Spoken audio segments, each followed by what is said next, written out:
My name's Dan, and I'm an alcoholic. I always envisioned being a little more sober when I did this.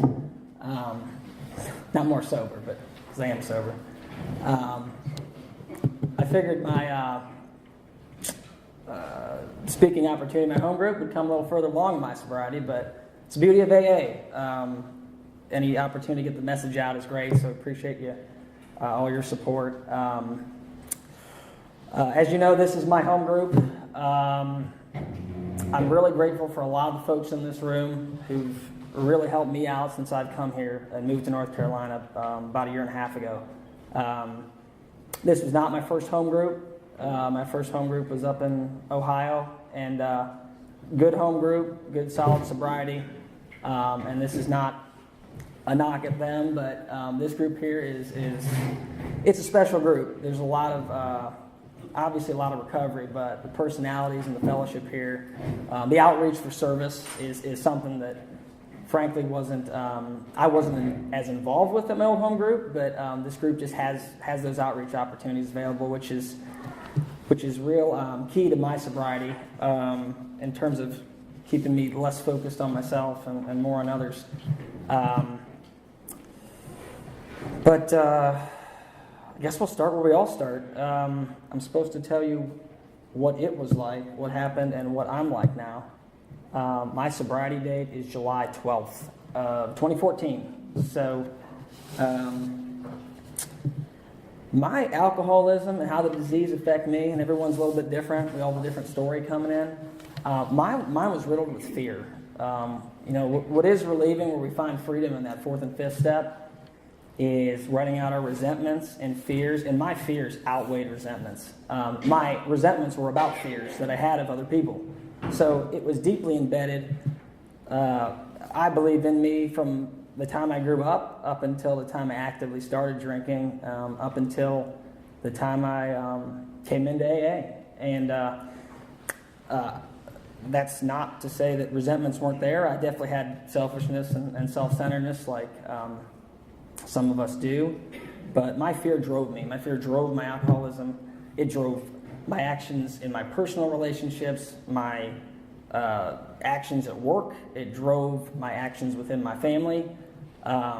Virtually everything I did was out of fear. Nothing was out of confidence or any kind of truth, for that matter. But I'll start with growing up. I'm the oldest of three. I have a younger brother and a younger sister. Grew up in a good house altogether. My dad did drink pretty heavily, still does, but functioned. Actually, was a great provider. Is a great provider. Is an all-around good guy. Is able to drink and maintain responsibilities, exceeding at things in life in his career, which I always admired growing up. But as a kid, I remember just being shy. I was a kind of a roly-poly kid. I think Levi's calls it husky. It's not necessarily I was fat, but I was husky. And all my clothes were husky. But I was really shy. I may not, honestly, and this is kind of humbling, I may not have had a conversation with the opposite sex until maybe 6th or 7th grade. I may not have spoken to a girl. And that wasn't because I didn't want to. It's because I was intimidated by virtually everyone and everything. I held all that inside, though. I internalized all that. That was never spoken. I never had an honest conversation with my family. Things were bothering me. It was swept under the rug. And that was kind of an inherited trait. That's how our family dealt with issues. We didn't face them head on. And this, I'm including myself in this. We didn't face them at all. They weren't talked about. Especially the night after a good bender, that wasn't discussed. It's almost as if it didn't happen. You just Groundhog Day, do it again. But growing up, I carried this anxiety, this fear, up through most of the time heading into high school. Had friends, had some good friends, but never really got deep into relationships. People really ever got to know me because I internalized a lot of the fear that I had. I was worried about what you thought about me. I was worried about how I appeared because I was a little insecure of my weight. I was worried about, I don't know, just nothing. I mean, really just nothing, just fear for fear's sake, and to a certain extent. Always did good in school, being that I didn't talk to anybody. I had plenty of time to study, so I sat in my books and got good grades and went about my business. Sat in the back of the classroom and kept to myself. Something changed, though, in high school. It's kind of bottled up to right around the time when I started drinking, which was around 15, in between 15 and 16 years old. I always felt as a child I was seeking kind of a rite of passage, almost to an extent. You could almost call it a masculinity thing between me and my dad, maybe that never existed. I don't know. Because we didn't have much of a relationship. He was traveling a lot for work. He was always on the road. We never had dinner together. We never did any of that. My mom basically raised all three kids, almost in a single motherly fashion. Because my dad, for most of the time, he'd be gone for 2 weeks at a time. If he's in town on a weekend, it's one day. We're two at the most if we're lucky. That was just the nature of his job, and he loved it, and he provided for our family, and he did well doing that. So we always had a detachment there. I always felt a detachment. So I always felt I was seeking the outside world for these things, for relationships I didn't have. I was seeking things in materialism. I was seeking popularity at school. I was seeking all these conventional, material, made-up, fabricated things to fill that void. And not just attachment with my dad, but also just with the fear that I had since growing up.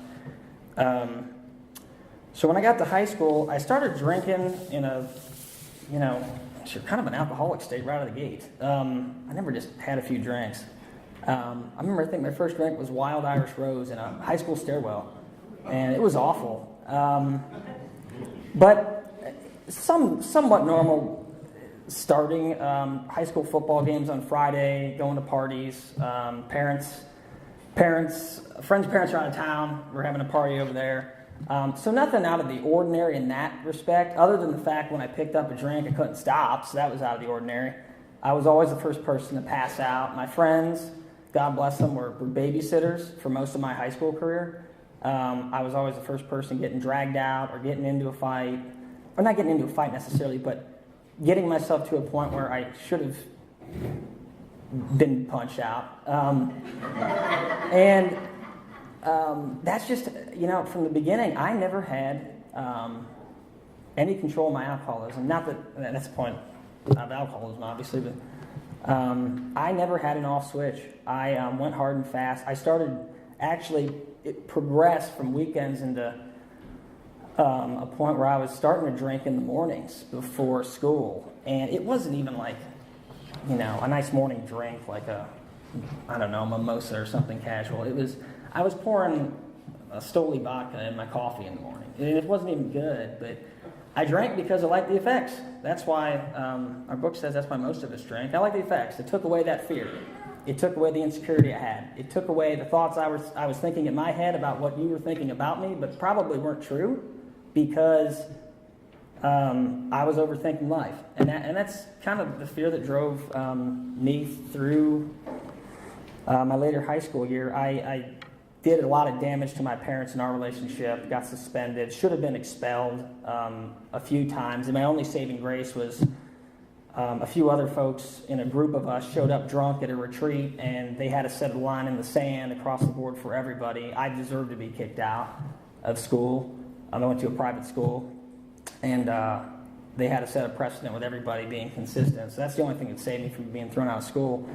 My grades started going down, but I just loved the party. I thought everything was great. If you would have asked me how things are going, I would have straight lied to you and told you everything's great, having the time of my life.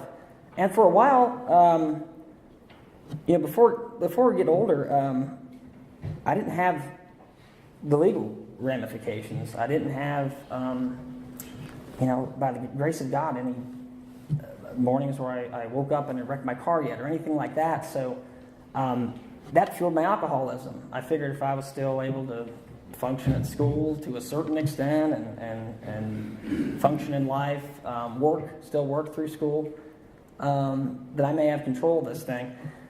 This progressed. I went into college and got into school. Actually did better academically, but probably partied more. So I worked hard, played hard kind of mentality. The only thing that changed there is maybe the volume of my drinking. I started really. High school story. Hold on, this is really pathetic. When I was a freshman in high school, I was probably, I'm just guessing, probably around 5'1", maybe 175, 80 pounds. I was like a giant meatball. And I would have been good at football, especially in a lineman position, because it would have been tough to move me around. But anyway, my freshman year of high school, I'll never forget this. And this was really embarrassing. I didn't know this at the time. The freshman football coach calls me in and he goes, we'd really like you to help out with the team. We'd like you to be part of the team. I never played football in my life. I'm like, what? I don't play football. Plus, I was too scared to even step on the field. So this is not something I was going to be doing. And granted, this is before I started drinking. So I didn't feel good telling this guy I couldn't help out. They wanted me to be a trainer. They wanted me to be the water boy. So I turned in to Adam Sandler, if you've seen that movie, The Water Boy. That's what I was doing. I was the water boy for the freshman football team. All the football players laughed at me, and they're like, why don't you just play? Why don't you just try out? You're probably going to make the team. You have to figure out some different technique. But other than that, you're big enough to be on the football team right now. And I didn't realize this at the time. So I did this halfway through the season. It was so demoralizing. The only other trainers were the other freshman girls in my class that liked the guys on the football team. So I was the only guy out there, and it was rough. I found out on the back end my mom had called the school and had actually talked to the football coach about getting me involved. Really, I guess in a last-ditch effort to find me some friends. But that's just how I rolled. I internalized a lot of that fear. I was so scared I wouldn't talk to people. So this is when things transitioned to me exploding into my drinking career in high school.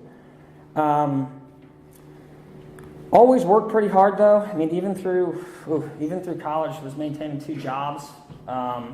Honestly, don't know how I got to work on a lot of days. I worked a maintenance job at a golf course. I had to be there by 6 a.m. to mow greens. And I would be half alive from the night before, if that's probably an overstatement. But I did that somehow, by the grace of God, all through school. Worked, went to school, went out, and that's just the nature of what I did. In between that time, this is a big part of my story and an important part. I had been dating what would be my ex-wife. We didn't get to that point yet. But I did all these things out of fear. I went to school out of fear. You're told to go to school. I got married out of fear. Got a house out of fear. I did all these things materially, so it looked good on the outside, but I really just built a house of cards. That's what I did.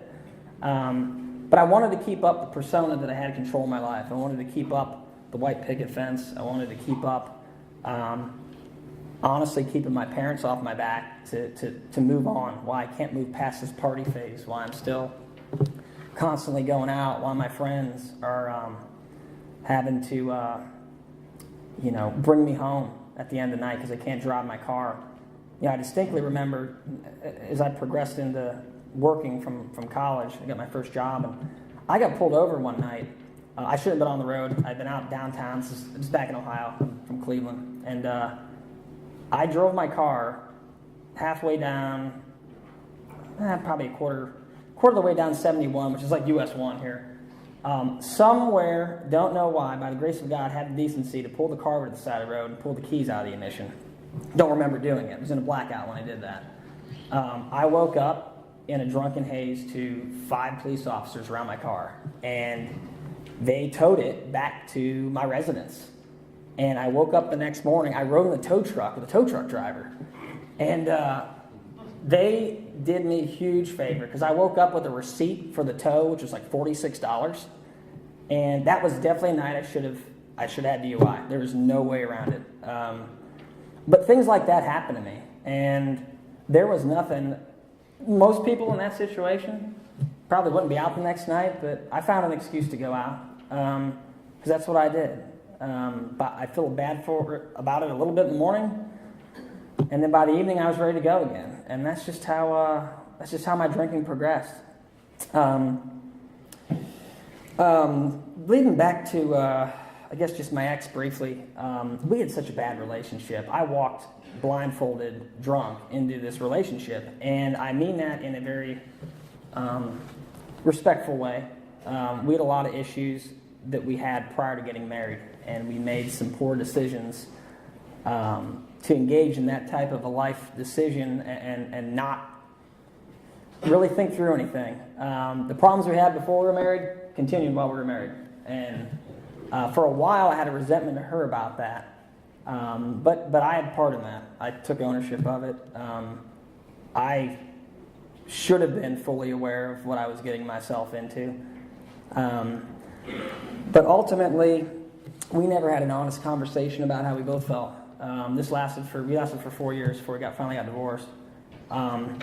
Her drinking intensified. I can't sit here and tell you she's an alcoholic. I will tell you during the time we were together, she drank and probably what would appear to be an alcoholic state for a while, whether that was just due to stress from what we were going through or whether that's what she had going on. But I put up with that and didn't do anything. There were a lot of things that happened between our relationship that she had things going on that I knew about, but I didn't do anything about it. I didn't step up to do anything. I didn't take any ownership, didn't even stand up for myself. And that's typical of my drinking. I did not stand up for myself. I let her walk all over me. And it won't take too long to get through all that tonight, but most people who are of sane mind would not have stayed in this relationship as long as I did. But the way that I dealt with any stressful, adverse situation in life is I drank. So I drank my way through that. Honestly, if I hadn't drank, it wouldn't have lasted as long as it did. But I didn't know that. Never had any idea that this thing that I had was bigger than me. And it wasn't limited to my marriage. It was something I had going on with me personally. And I was also in a situation that was out of control. I remember kind of the end, we had a house, we built a brand new house. And towards the end, we'd already been divorced and we're going to sell our house. We built this house, we're selling it for a loss. So unfortunately, that was costly, as you can imagine, because it was only 3 years old. But we went down to sit down for the closing, and we both sat down and we wrote out what we needed to, what we owed to the bank to close out and just get this house. It was our last item we both jointly owned together, and we needed to get rid of it, even if it was a bad deal. And then afterward, so that was bad. And then afterward, this is not to judge her; it's the truth. She proceeded to tell me about another guy that she may or may not have been involved with while we were married that was cheating on her, and she vented to me and had an emotional outburst about this situation. And I distinctly remember that night because it was very surreal. I was sitting around, I could tell you exactly who was where, what the lighting looked like, and I walked out of that house and I couldn't believe just the situation that I'd gotten myself into. Like, I'm sitting here with my ex-wife, sold my house for a loss, and this is it. This is all life has to offer. It was rough, and praise God, our pastor at church says this, our actions don't define us, but they do give way to our consequence. And my actions gave way to my consequence. I should have known better earlier, not to let it get to that point. But that's where I was. So moving on, I spent a good 2 years after that and just kind of figured I owed myself a bachelor party for my failed marriage, of which I partook in. So I like a true alcoholic, a real alcoholic, I play that out to a good extent. Moved into a one-bedroom apartment that was above a string of retail stores and bars, so don't have to drive anywhere. Actually, that was the second time I did that. The first time I got my job in downtown Cleveland, I moved above a string of bars there too, so I don't have to drive anywhere. So I have a theme for doing these things. But I kind of figured I owed myself. I'd been through a bad situation. I owed myself time just to figure out what it is that I wanted out of this life. And I took everything to excess. like I referenced earlier with the looking for materialism to fill that hole, apart from God, I took everything to excess. Bought myself a new car that I couldn't afford. That was great. New apartment, started dating a few girls, thought that was great. Played that out, that didn't work. Drank exceedingly. This is when my drinking really escalated. It turned into, towards the end stages, it was so convenient to meet up with people. I had a lot of friends over in the neighborhood I lived in. And, 2-3 nights a week during the week, it was easy to meet up. Weekends was Friday to Sunday. So, there'd probably be maybe an off night somewhere because I was just a mess from the night before that I couldn't rebound. But it increased pretty heavily. And I would drink to a blackout state almost every time with little recognition of what I'd done. But this continued. This continued for about 2 years. I just continued to do this. I thought this was all life had to offer. I didn't expect much out of life. Kind of going back to my anxiety as a kid, I kind of thought this is what I deserved. This is just where I should be. And that's the point where things started to change. I didn't stop drinking, but I began to get exceedingly miserable. Couldn't relive my high school experience. I couldn't drink to party. I was drinking out of necessity to a certain extent. My tolerance was getting pretty high. I got in this big crap beer phase, so I was drinking a lot of crap beers. And honestly, I probably put on a good 20 pounds drinking crap beer all the time. But our book says, and this is directly with my experience, with the things I look to fill that hole with excess, it says we don't stop drinking as long as we place dependence upon other people. Dependence upon other people ahead of dependence on God. And that was me. It also says, if he is defying God, the desire must come from within. And the greatest thing that happened to me is everything I just told you. That miserable story, and believe me, it's a lot more dramatic and theatrical than I made it out to be here tonight. But that was the greatest thing that ever happened to me. Losing that house, losing my marriage, financially coming under a lot of stress, being in a one-bedroom apartment by myself. Those were gifts from God. That desperation was fantastic. I didn't know it at the time. I wouldn't have told you that at the time. But it was the best thing that ever happened to me because I was put into a solo situation where I couldn't blame anybody else but myself for what had gone on, for the consequences of my life. And praise God for that because I really had to come to grips with what this life was, how I was living it, and if I wanted to get better results, having to do something about it. Subconsciously, I believe I knew that. I wasn't willing to do anything about it. Didn't want to change because my drinking, my partying, my character defects, all those things were things I was comfortable with. I was comfortable doing those things. I just got stuck in that rut, and that's how I stayed. I stayed there because, frankly, I was scared of sobriety. Never even thought that concept existed for someone like me. My family's a long line of drinkers. Both my grandfather and my dad are. My brother and I partied pretty good together up until the time I came into AA, and he's up in the program in Ohio right now. But that's just what we grew up around. It was kind of the sole way we related to each other growing up. This continued. I'd grown up in the church. I'd gone to church religiously. I'd gone to church on Sunday. It's a big part of my story. I was definitely searching for a way out of this stuff. Didn't know what the answer was. Didn't know there was a solution. But I'd go to church in some kind of, we say foxhole prayers. I had a lot of those. That was like my life was a foxhole prayer. It was full of hymns and foxhole prayers. And that's what I would do. God, if you do this, then this. And it always was like a catch quid pro quo type thing. Nothing was ever out of necessity or the fact that I needed help. Because that would have me have to lower my pride to admit I needed help. But I always failed to have a connection. I really believe that's because of some of the decisions I made, the guilt and the shame for how I treated my parents, the guilt and shame, the embarrassment for my failed marriage, failed financial situation. all these other things I was carrying around, and that laid on me thick, and that was really driving a lot of my alcoholism. So really the last year up to what was my sobriety date, again, didn't know it was going to be my sobriety date, I was praying a lot, and I was really seeking internally an answer for what I was begging for help inside, but I wasn't going to voice it to you. I wasn't going to talk to my parents about it. I come from a very enabling family, and they really truly believed that my drinking was normal. They thought that blacking out all the time at family holidays was a normal thing. And I would have told you it was too, because that's just the environment I grew up in, and that's how I was made to believe families are. And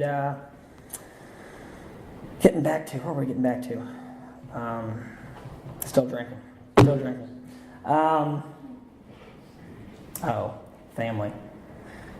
I was at a crossroads, though. I wasn't being honest with anybody about these things. I got to a point where I started reading a lot of stuff, reading books, kind of getting curious on the disease of alcoholism, and started looking for a medical or philosophical interpretation of what it was. But also knew that I wasn't willing to stop. I wasn't going to part ways with it. My alcoholism pretty much put a shield around me from the rest of the real world. Everything I did, going out after work, socializing, family holidays, if I go on dates with someone, it was all based around drinking. I mean, literally my social calendar, if you plugged it in, was drinking. If there wasn't a drink, I would be in an excruciating, miserable state. Would be very socially awkward. Not that I still am to a certain extent, but I would be grinding in my head what I was going to say to you, how to socially interact with people. Never knew how to do that. If I didn't have a drink in me, I didn't know how to talk to anybody. And I don't want to say that, but not to exaggerate, but I didn't know how to talk and have a deep, meaningful. There was no truth in the conversation. Let's put it that way. Somewhere around this time, my brother had gotten a DUI up in Ohio. And I tell you that because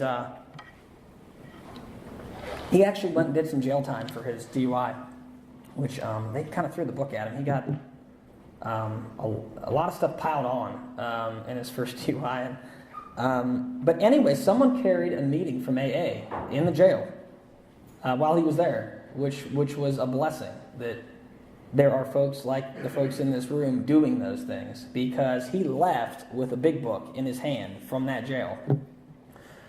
And he told me he went to an AA meeting, and I didn't know anything about AA. I didn't know anything about 12 steps, traditions, the big book, all the lingo, the phrases that we use. I'd heard of AA, but I didn't know a single thing about it. He gave me the big book. And told me I should take a look at it. And I was like, well, thank you. I told him thank you for it. And I, because he just got out of jail for a DUI, I'm like, you need the big book. I don't need the big book. So I took the big book, and this is what my drinking kind of evolved into what I call my Bill Shakespeare era. So I sat around, this is kind of weird. I sat around Friday and Saturday nights, if I had open nights where I wasn't out drinking, I was isolated drinking in my apartment. And I'd read the big book. So I'd sit there and just get completely hammered reading the big book. And I remember reading those stories in the first 164 pages and loving it. And then I'm like, oh man, I can't wait to get hammered again tomorrow night and read the big book. And that's just what I did. And I read it, and I read the stories, and I read it from the alcoholic's perspective. I didn't read it from the medical or the spiritual or the philosophical or intellectual approach. I read it from people who walked in my shoes. I read those personal stories in the back. I read the thing front cover to cover. And I kept reading, and I could identify inevitably with everything people were saying. Now, every story was different, like all of us. We all have different stories, but the blackouts, the lack of memory, the hurt that we carried around, the guilt, the shame, the broken family relationships, all those things hit home with me. So this continued. I did this for 2-3 months, reading the big book, getting through that, and then started reading some other literature. I just looked up. No one knew about this. Parents didn't know about it. Friends didn't know about it. I don't think my fiance knew about it at the time, but I was reading this thing, and I started to pray pretty hard.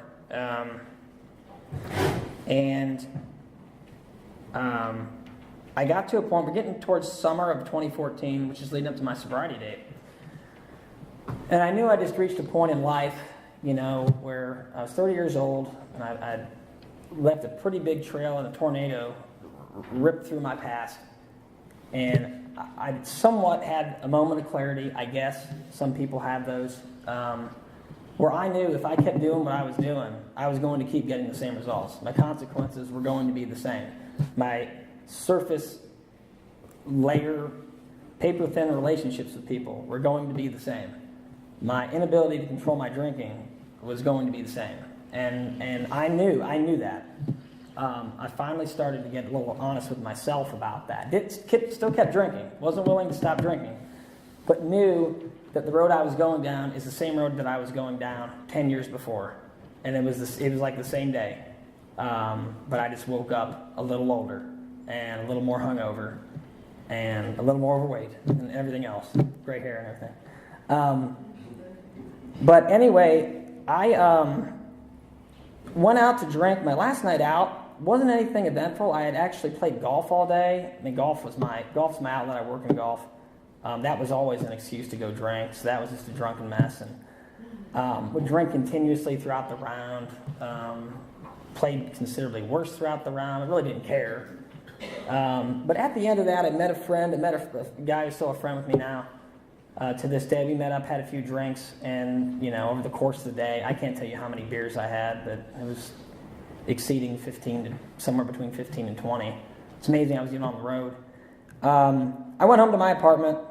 It was a Friday night, and went in to work on Saturday morning. To work a lot on the weekends in my line of work, and I was on the phone with an old contact from my previous job. I'm in sales, so I had a client base that I was really kind of carrying from my old job to my new job. So I was trying to prospect some people to get them in. And this guy called up who I had a good relationship with from a business standpoint. His name was Dick Kluchin. I'll never forget this. He was not the type of guy I would hang out with on a Friday night. But he was someone I was trying to get a sale from. But anyways, he called me out of the blue on a Saturday morning. I'm like, what does this guy call me on a Saturday morning for? Shouldn't he be, hanging out with his kids or doing something else? I called him Big Dick Kluchin, so I was calling him. And he called me up, and we got totally off track talking about business. He started talking about life. I'm like, what is this guy going on about life for? I don't want to hear him talk about business, let alone life. And he started talking about his sobriety. And I never knew. I knew that Dick didn't drink.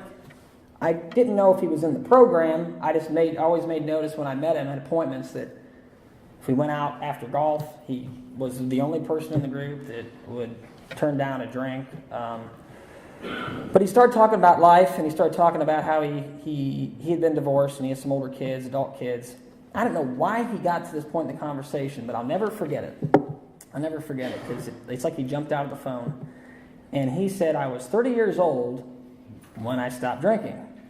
And that hit me because my sobriety date, I was 30 years old. And he said, you have to trust that God has a plan for you. I wasn't even opening up about my drinking because I wasn't going to be honest with him about that. But when he said that, it was almost like he was speaking to me. And I said, well, if that's not a sign for me to do something about this, I don't know what is.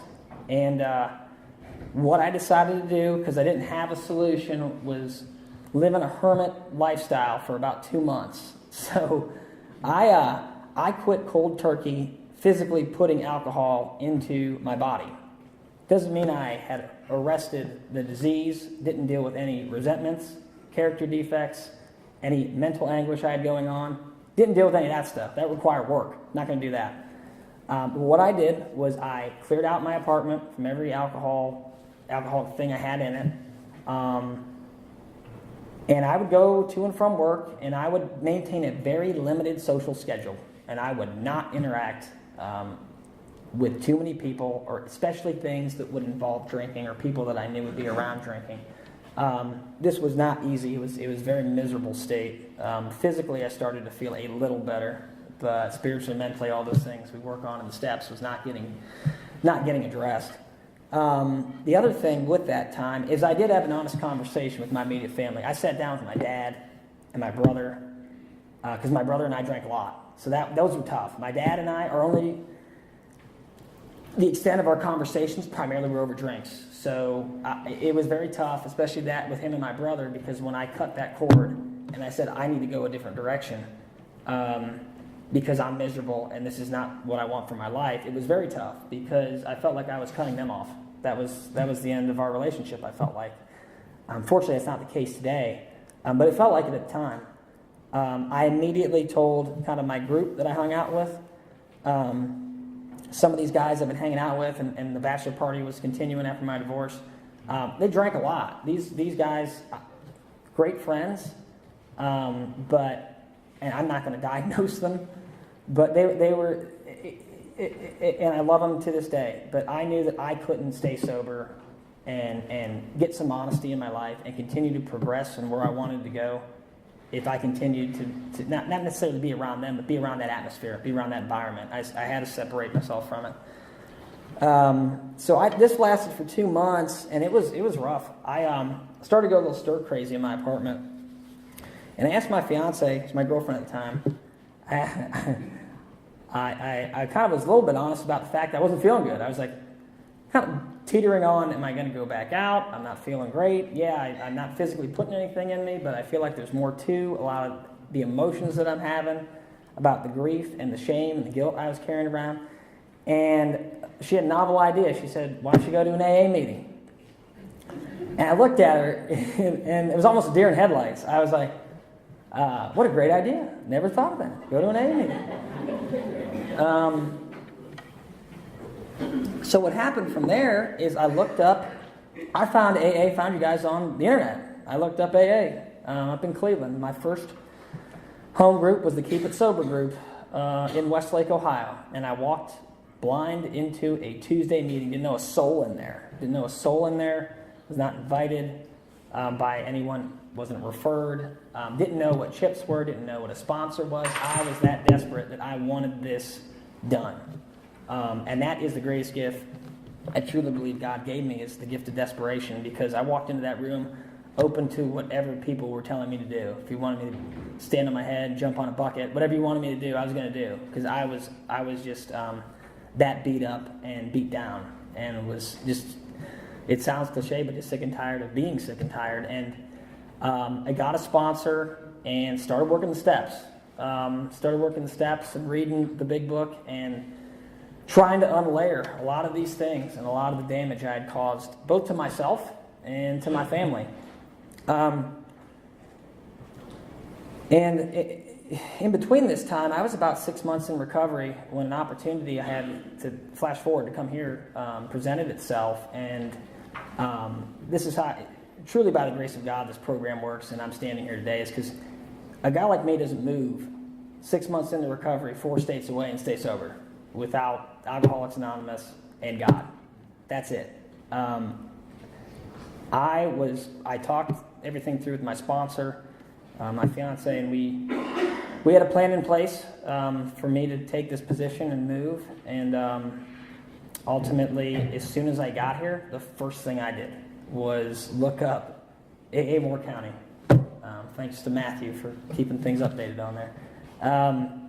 But I looked up meetings and just started randomly walking into you guys. I think I walked into Seth, probably one of my first meetings over at the Wilder building, and here. And what was great is everybody was awesome. Everybody was welcoming. The hospitality was great. But it was a tough time. You know, I won't say in limbo, because I had a fear of going back out, but I didn't want to, that's for sure. So I kept going to meetings, meeting everybody, until I got in a groove, until I got comfortable, and landed here, Primary Purpose. It's made this my home group. And I'm grateful for that, because I have some good friends. My first, I would say, true friends in North Carolina are out of Alcoholics Anonymous. I worked with people, but because those were the first people I met, my coworkers, but My only relationships that I truly formed here when getting some roots was with you guys, which I'm grateful for. I've been fortunate. My sponsor has a sponsor, and so on, and he's really grounded me in helping others, making that the foundation of our recovery. And like a lot of us, myself included, I didn't want to help others when I first came in. I didn't think I had anything to offer them, first off, and there's selfishness and self-centeredness, of course, but which is a big part of it. But the other part of it, and this is the honest God truth, I didn't know what to do. I didn't know how to help people. I literally had no clue. I didn't know you went to detox. I didn't know you had a treatment committee. I didn't know corrections committee existed. It's like this whole world opened up, and I didn't really know it. I didn't know how to do it. I had to watch you guys do it to help me do it, and that's another blessing that happened with this. I'm active in CPC here, which I really like. It's carrying the message to professionals in the community. It's a little different than speaking one-on-one with another alcoholic, but it's some great work, and I really enjoy doing that. Or anything I can get involved with. When you get in here, you find out you are a little bit more useful than you think you are to other people, whether that's 30 years into sobriety or whether it's 30 days into sobriety. And that's something I'm grateful for. I'm grateful to God for. Outside of that, I'm very active. My spiritual life is completely changed. My perception of what God is changed due to me seeking that, but learning that through this program, through putting a plan of action in place. I was never a person of action for anything. And I still fight this character defect, but I had a friend who told me indecision is decision. And I was a guy that just wasn't going to make decisions about anything. But fortunately, through this program, through good sponsorship, you guys have showed me how to take action and what to do and where to go and how to help the next person coming in. And again, that's something a guy like me doesn't know how to do. But I know if I stay grounded here, continue to do the things you've told me to do, I get another gift, which is here and another day of sobriety. So thank you so much. I think that's all I got. Have a good night.